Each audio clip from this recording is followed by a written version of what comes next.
video, I'm going to be making and reviewing the Sundrop Flower Sipper that is found in this Disney Cooking with Magic cookbook. And the Sundrop Flower Sipper is a drink that comes from the movie Tangled, because you know there's a sundrop flower, and there is a picture, so I'll show you the cookbook picture of it right here. Now, for mine, I'm not going to do all the little garnishes with the flowers and stuff like that because I just don't see spending the time or the effort to look for an edible flower for a picture, even though it is beautiful, but you know, I'm not too worried about that. But anyway, the first step into making this is you have to make a ginger basil syrup. So you take this ginger basil syrup, it's basically water, some raw sugar, and you add some ginger root and some basil, kind of let it steep a little bit. Then you mix it with some juice. I'm not going to mention what kind of juice, it's a certain fruit juice, but then you also mix it with some ginger beer. And it's noted in here, and I think it's worth noting as well, that ginger beer is non-alcoholic. You know, think root beer. It's a beer like that made with ginger. And I've had ginger beer occasionally before in mixed drinks. So I think that's why sometimes people think it might be alcoholic, because it is a popular thing to put in mixed drinks when you go places. Anyway, I put it together the other day, and so here comes next me making it and trying it. So on the stove here, I've got the water with the sugar. I'm going to stir that until the sugar is dissolved, and I'm going to add the ginger root and basil and let it steep for a while, and then I'll strain it and let it cool, and I'll have my syrup.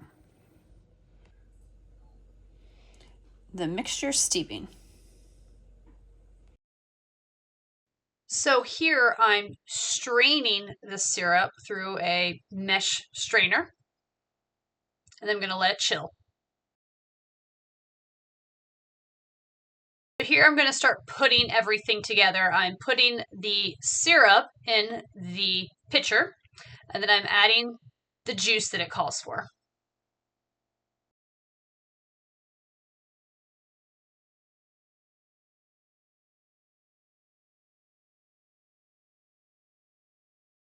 The final steps of kind of putting the drink together, you know, adding the lime, the ice, and then pouring the syrup juice mixture in to the glass.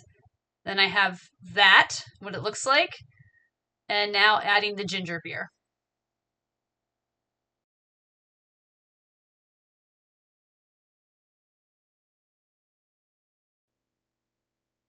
Now I'm getting ready to try the ginger beer and got a little bit of lime in my mouth, and yeah, it's strong.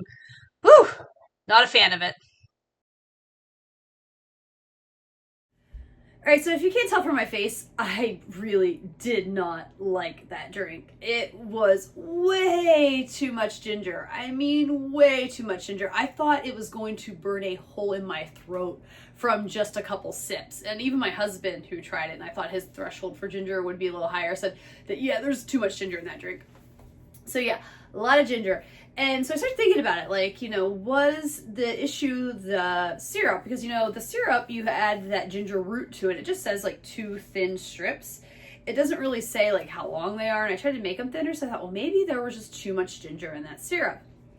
So I thought afterwards I tried it. I was like, yeah, let's just do the juice with the ginger beer.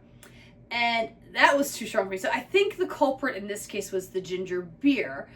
I don't know if it was the brand of ginger beer. It's the first time I bought it. And as I said, I have tried ginger beer in mixed drinks from bartenders, but I always think they just put a little bit in. And I think this is one of those things, a little goes a long way, whereas this was basically like telling you like 1 part of the juice and the syrup to like 2 parts of the ginger beer. So I think it was just too much. Maybe for you it would not be. As I've said in previous videos, I never like to yuck someone else's yum, but for me, this was just a little too much. But anyway, let's get into the ranks and the reviews that I do. The first is the ingredients on a scale of 1 to 5 in terms of how difficult they are to find and how expensive they are. And I'm going to put this in the middle out of 3. Only because of the ginger beer. You know, it wasn't super hard to find, but like there was limited options, which could be why, you know, I had a bad experience with the ginger beer brand that I bought. And it is kind of pricey, so it does like put you there in the middle, because the rest of the ingredients, pretty simple, easy to find. I did have to buy raw sugar because I think I just had regular granulated sugar. I didn't have raw sugar, but still, everything else was relatively easy to find. But that ginger beer was a little complicated and a little pricey. Then in terms of difficulty making on a scale of 1 to 5, with 1 being easy and 5 being difficult, I'm going to give it a 2, and only because you got to make that syrup. You know, and as you probably saw, the syrup's not hard, it's just a few things. But you do have to, you know, dice up the ginger root and put it in. You have to let it steep and then all that. And then you got to let it chill for a little bit. So there's a little time involved in making this simple drink as opposed to just like mixing a few things together like you might for a regular cocktail. But I mean, it could be a 1, but I'm just doing the 2 because of the extra time and steps.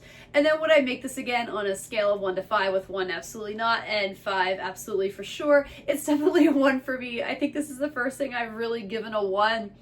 I just didn't care for it. I think it was just the ginger beer. I think it could have been that brand. It could have just been the ratios. It was way, way, way too much ginger for me, and I was not a fan. But if you have this cookbook and you've made this recipe and you've tried it and you liked it or have any suggestions, drop some comments in the comments and I'll see if maybe I'll rethink that someday.